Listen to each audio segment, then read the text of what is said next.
오늘 우리에게 주시는 하나님의 말씀은 에스겔 19장입니다. 오늘도 이 말씀을 통해서 하나님께서 우리 모두에게 은혜 주시기를 원합니다. 간밤에 평안하셨습니까?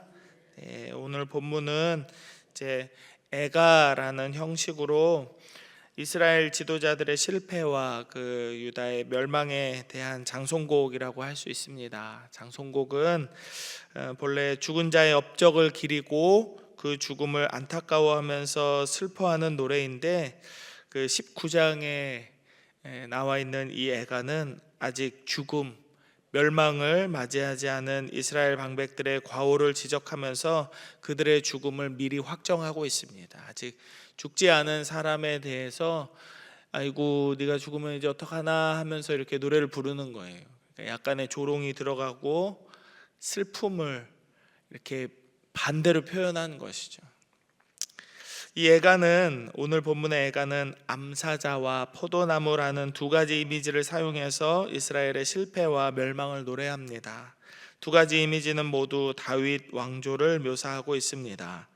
주석가들은 2절에 나오는 어미 암사자를 유다 민족을 의미하는 것으로 봅니다. 어미 암사자인 유다는 새끼 사자 중 하나를 선택해서 젊은 사자, 즉 왕으로 키웁니다. 왕으로 세웁니다. 이 사자는 짧은 기간을 통치하고 애굽의 바로 느고에게 끌려간 여호아하스를 의미합니다. 3, 4절 같이 한번 읽어볼까요? 3절 4절입니다. 시작. 그 새끼 하나를 키움에 젊은 사자가 되어 먹이 물어뜯기를 배워 사람을 삼킴에 이방이 듣고 함정으로 그를 잡아 갈고리로 꿰어 끌고 애굽 땅으로 간지라. 애굽으로 끌고 갔다라고 말하고 있죠. 그러자 암사자는 또 다른 젊은 사자를 키웁니다.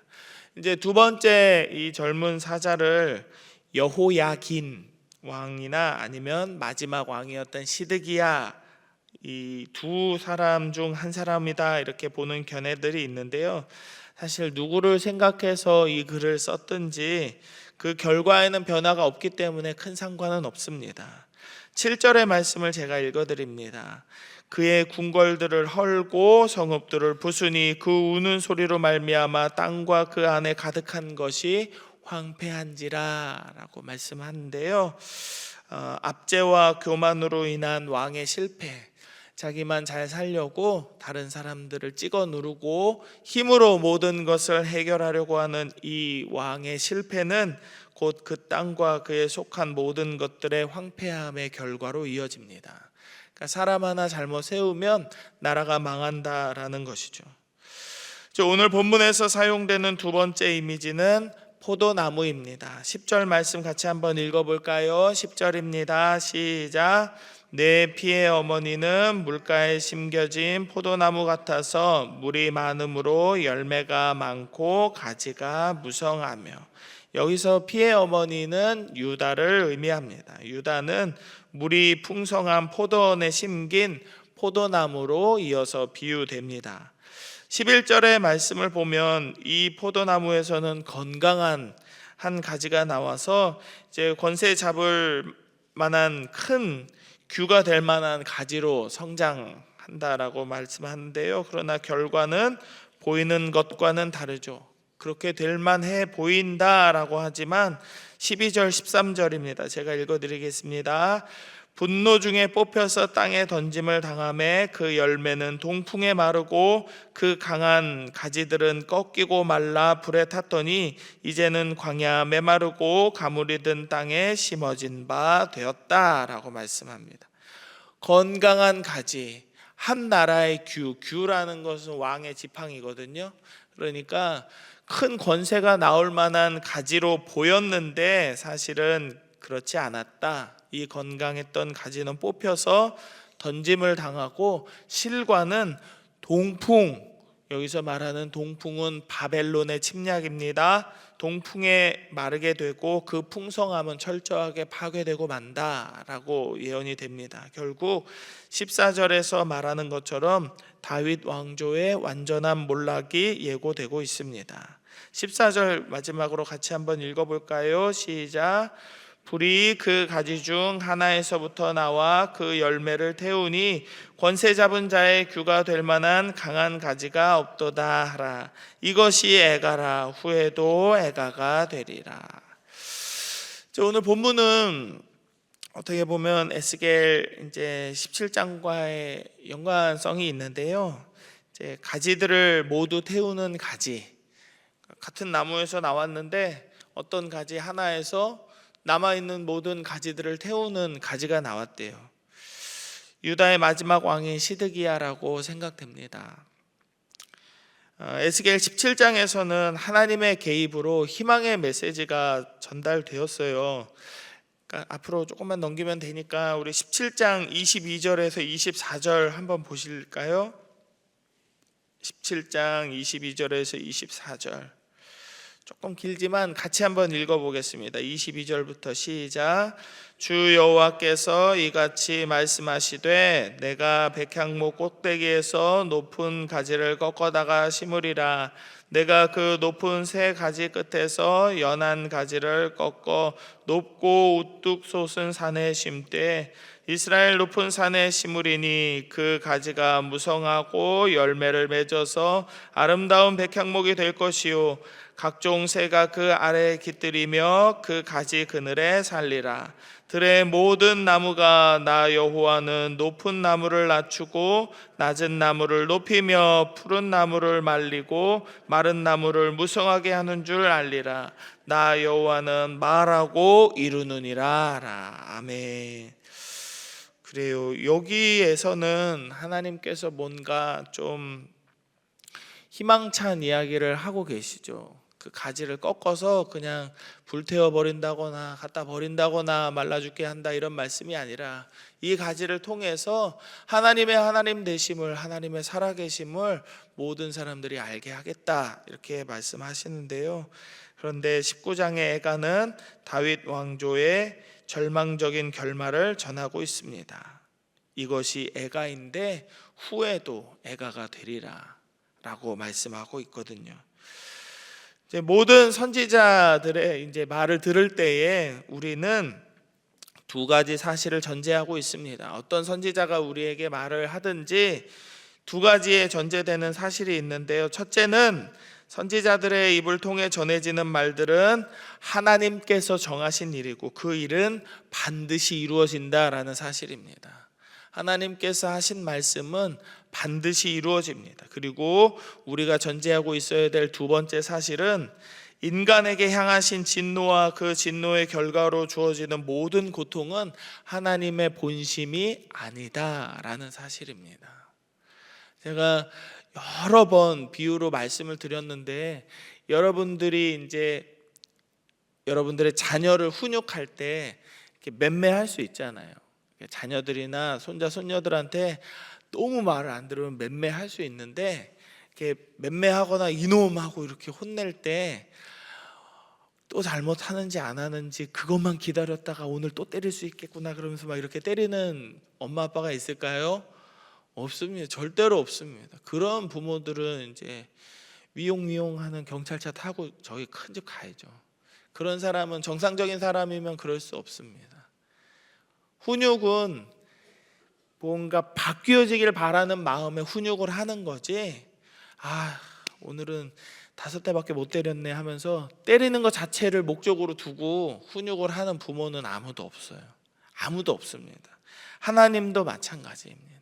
우리에게 뭔가 인생의 어려움과 고난과 고통으로 징계를 주실 때에는 그것 자체가 고통이 하나님의 목적이 아니다라는 사실을 우리는 기억하고 있어야 됩니다. 그렇지 않으면 그 고통에 매몰됩니다. 그리고 그 고통 속에서 하나님을 원망하게 됩니다. 하나님이 나 때렸어. 하나님이 나를 힘들게 했어. 왜 나를 이렇게 어려운 사람하고 만나게 해서 이 결혼 생활을 이렇게 힘들게 하고 내 삶에서, 내 직장에서, 내 사업체에서, 내 이웃 간의 관계 안에서, 우리 교회 안에서 왜 내 인생을 이렇게 망가뜨리나 하나님을 원망할 수 있습니다. 그러나 그것은 하나님의 본심이 아닙니다. 제가 방금 말씀드린 두 가지 사실, 하나님께서 말씀하신 일은 반드시 이루어진다. 그리고 두 번째는 하나님께서 우리에게 주시는 모든 인생의 고난과 징계는 하나님의 본심이 아니다라는 이 두 가지 사실을 기억하지 못한다면 우리도 과거 성경 속에 이스라엘 사람들이 그랬던 것처럼 하나님의 말씀을 의심하거나 우습게 여겨버릴 수 있습니다. 하나님이 우리를 때리는구나 이렇게 생각할 수 있는 거죠. 그리고 하나님의 신실하심과 사랑의 그 성품들이 아닌 진노와 고통과 두려움의 하나님만 바라볼 수 있게 됩니다. 이렇게 하면 하나님이 벌 준대 그러면서 율법주의로 우리는 빠져나갈 수밖에 없는 거죠. 사랑하는 여러분, 우리의 삶의 자리에서 고통스러운 일들로 괴로워하는 사람은 없는지, 우리 자신은 그렇지 않은지 한번 생각해 보십시오. 우리 자신이 그 고통 속에 있거나 우리가 가장 사랑하는 사람들의 현실이 괴로움으로 가득 차 있는 삶을 살아가고 있다면 그때야말로 하나님을 바라볼 때가 왔음을 기억해야 합니다. 하나님은 매일같이 그리고 끊임없이 우리를 부르십니다. 기쁨과 평안 가운데 부르시는 하나님의 음성도 하나님의 음성이고, 고통과 두려움 속에서 우리를 부르시는 음성도 하나님의 음성입니다. 우리는 모든 상황 속에서 우리를 부르시는 하나님의 음성에 귀를 기울이고 오늘의 삶에 하나님께서 우리에게 원하시는 것이 무엇인지를 분명하게 깨닫고 순종해야겠습니다. 그리고 끝까지 하나님을 신뢰해야겠습니다. 두 가지 본문을 제가 한번 읽어드리고 싶습니다. 사도행전 17장 25절의 말씀인데요. 또 무엇이 부족한 것처럼 사람의 손으로 섬김을 받으시는 것이 아니니 이는 만민에게 생명과 호흡과 만물을 친히 주시는 이심이라 라고 바울이 이야기합니다. 우리 하나님은 만민에게 생명과 호흡과 만물을 친히 주시는 이시다라고 이야기합니다. 하나님은 우리에게 생명과 호흡과 만물을 친히 주신대요. 직접 주신대요. 다른 사람의 손을 통해서 돌아서 우리에게 주어지는 것이 아니라 하나님께서는 우리에게 직접 주십니다. 이것이 진리이며 변함이 없는 사실이죠. 그 다음으로는 히브리서 11장 6절의 말씀을 읽어드리겠습니다. 믿음이 없이는 하나님을 기쁘시게 하지 못하나니 하나님께 나아가는 자는 반드시 그가 계신 것과 또한 그가 자기를 찾는 자들에게 상 주시는 이심을 믿어야 할지니라 라고 말씀합니다. 우리에게 생명을 허락하시는, 우리에게 만물을 허락하시고 호흡을 허락하시는 그 하나님은 믿음으로 하나님 앞에 나아가는 모든 이들에게 상 주시는 하나님이심을 믿으시기 바랍니다. 우리말 성경에는 이것을 상이라고 번역하고 있지만 영어 성경으로는 이 단어를 리워드, 그러니까 보상이라고 말하고 있습니다. 보상. 하나님은 하나님을 찾는 모든 이들에게 적절한 은혜로 삶의 보상을 주십니다. 상이라고 한다면 뭔가 다 정해져 있는 것 같잖아요. 대상은 뭐 김치냉장고, 뭐 금상은 뭐 전화기, 뭐 이렇게 하면은 뭐 잘했든 못했든 상대적으로 봤을 때 무조건 1등하면 김치냉장고 받는 거고 2등하면 뭐 전화기 받는 거고, 그렇게 절대적으로 정해져 있는 그런 상이 아니라 우리의 삶에 맞게 적절하게 주어지는 보상이다라고 생각한다면 모든 것이 은혜가 아닐 수 없고 모든 것이 하나님께서 주셨구나 인정하지 않을 수가 없다라는 것이죠. 하나님은 하나님을 찾는 모든 이에게 가장 적절한 은혜로 삶의 보상을 주심을 믿으시기 바랍니다. 이것을 잊지 말고 살아가는 오늘이 되었으면 좋겠습니다. 하나님을 신뢰하고 온 마음을 다해서 간구하는 오늘이 되었으면 좋겠습니다. 하나님께서 우리 모두의 삶에 은혜를 주시고 평안 주시기를 주님의 이름으로 축복합니다. 아멘. 우리 함께 기도하겠습니다. 오늘 세 가지의 기도 제목으로 기도할 텐데요. 먼저는 어떠한 상황에서도 하나님을 신뢰하고 의지하는 믿음으로 살게 해달라고 기도하십시다. 우리 삶에 하나님의 은혜가 보상으로 주어지는 것을 날마다 경험하고 이 믿음으로 하나님을 찬양하는 우리의 삶이 되게 해달라고 기도하시고요. 두 번째로는 여름 사역을 준비하는 부서들과 단기 선교팀을 위해서 기도하겠습니다. 내일부터 고등부 수련회 시작되고요. 이번 주 토요일에 영아부, 유치부, 전학년부의 캠프가 있습니다. 평안과 안전을 허락하시고 하나님을 인격적으로 경험하는 귀한 시간 되게 해달라고 기도해 주시면 감사하겠습니다. 그리고 마지막으로는 수해로 인해서 고통받는 분들을 위해서 함께 기도하도록 하겠습니다. 함께 기도합니다. 하나님, 오늘도 주의 말씀 안에서 이 하루를 시작할 수 있도록 우리를 인도하여 주심에 감사를 드립니다.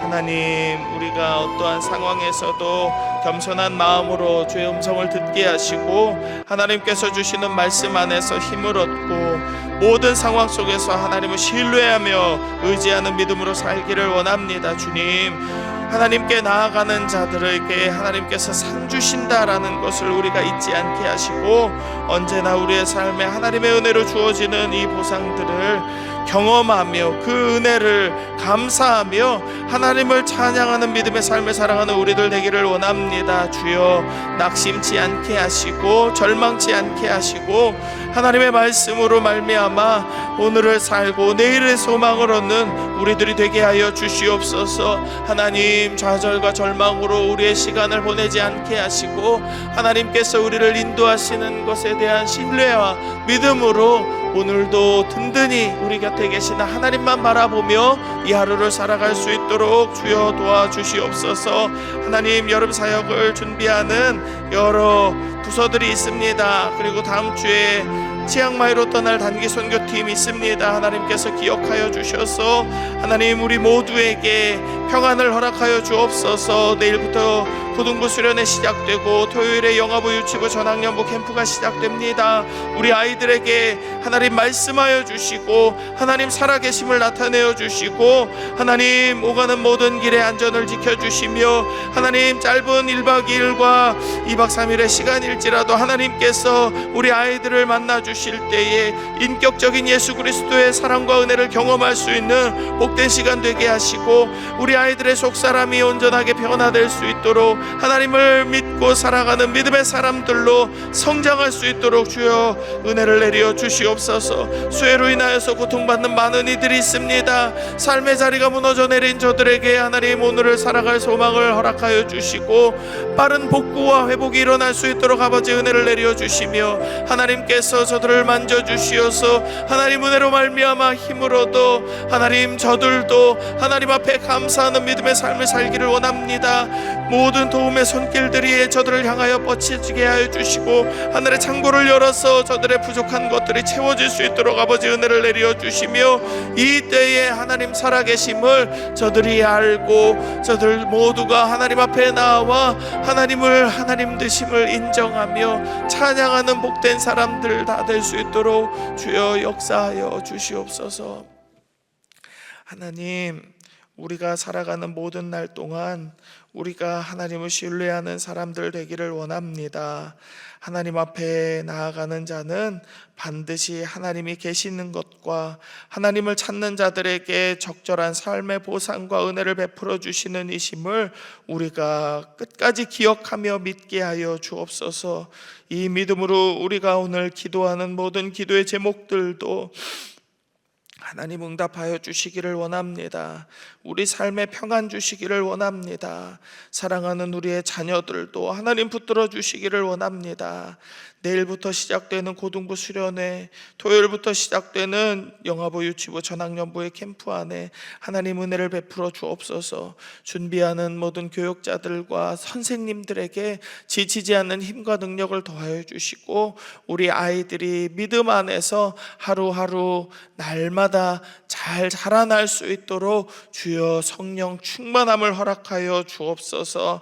안전도 허락하시고 아무도 다치거나 마음 상하는 일 없도록 우리 아이들과 선생님들의 몸과 마음을 붙들어 주시옵소서. 수해로 인하여서 고통받는 이들에게 회복의 은총을 허락하여 주셔서 저들의 몸과 마음을 붙들어 주시고 저들의 삶에 무너진 그 아픈 흔적들과 자리들을 빨리 회복시켜 주시어서 살아계신 하나님께서 저들을 돕고 계심을 모든 사람이 알고 찬양할 수 있게 하나님 은혜를 베풀어 주시옵소서.